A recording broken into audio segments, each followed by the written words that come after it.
Price இந்த நாளில் நம்ம சாந்தோம் தேசிய திருத்தலத்தில் நம்ம இருக்கக்கூடிய மறைக்கல்வி மாணவர்களை சந்திக்கிறதுக்கு இன்றைக்கி ஒரு வாய்ப்பு கிடச்சிது. குறிப்பாக இங்கே நின்றுட்டுருக்காங்க தமிழ் மறைக்கல்வி வகுப்பை இங்கே ஆசிரியர்கள் தான் பார்த்துட்ருக்குறாங்க. சிஸ்டர் செல்லா, ரெஜினா செல்லா, இன்னும் இருக்கக்கூடிய இந்த ஆசிரியர்கள். உண்மையிலே டீச்சர்ஸ் நாங்கள் நன்றி சொல்கிறோம் உங்களுக்கு.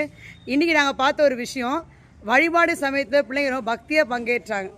ஸோ ஒரு கை தட்டி நம்ம நன்றி சொல்லிடலாம். உண்மையிலே அதிகாலை ஜெபத்துக்கு நன்றி சொல்கிறோம். நாங்கள் பார்த்தோம் இன்றைக்கி. அதே மாதிரி பாட்டு பாடும்போதும் சரி, அந்த பக்தியை நாங்கள் பிள்ளைங்கிட்ட பார்த்தோம்.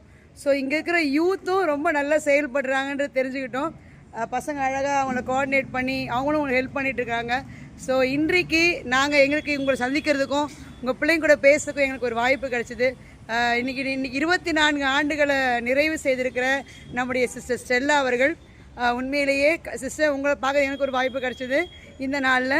சிஸ்டர் இன்றைக்கு கிளாஸ் எப்படி இருந்துச்சு, பிள்ளைங்களுக்கு பயனுள்ள விதமாக இருந்துச்சா? ஸோ இந்த பணியை குறித்து உங்களோட கருத்துக்கள் சிஸ்டர்.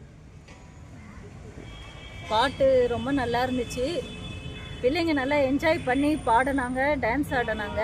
அப்புறம் எல்லார் தலையிலையும் ஸ்கார்ஃப் இருந்தது, பார்க்குறதுக்கே சந்தோஷமாக இருந்துச்சு. பிள்ளைங்க கையில் பைபிள் இருந்துச்சு. ஃபாதர் சொல்ல சொல்ல பிள்ளைங்க பைபிள் எடுத்து பிரித்து படித்தாங்க. அதை பார்க்கும்போது ரொம்ப மகிழ்ச்சியாக இருந்துச்சு. ஒவ்வொரு கத்தோலிக்க பங்குலையும் போய் நீங்கள் மோட்டிவேட் பண்ணால் நல்லாயிருக்கும். அதுக்கான ஒரு முயற்சி தான் சிஸ்டர். இது ஒரு 4வது பங்கு எங்களுக்கு. 4 பங்குகளை 4வது பங்கை நாங்கள் இங்கே வந்திருக்கிறோம் சிஸ்டர். உண்மையிலே உங்கள் வழியாக இன்னைக்கு எடுத்துக்கிற முயற்சி வழியாக இன்றைக்கு ஒரு பிள்ளைங்க ஒரு வாக்குறுதி கொடுத்துருக்குறாங்க. நாங்களும் கொஞ்சம் தொகையை சேர்த்து வச்சு அடுத்த வருஷம் பைபிள் இல்லாத குடும்பங்களுக்கு பைபிள் வாங்கி தருவேன் அப்படின்னு சொல்லிட்டு ஃபாதர்கிட்ட சொன்னாங்க. ரொம்ப சந்தோஷமாக இருந்துச்சு.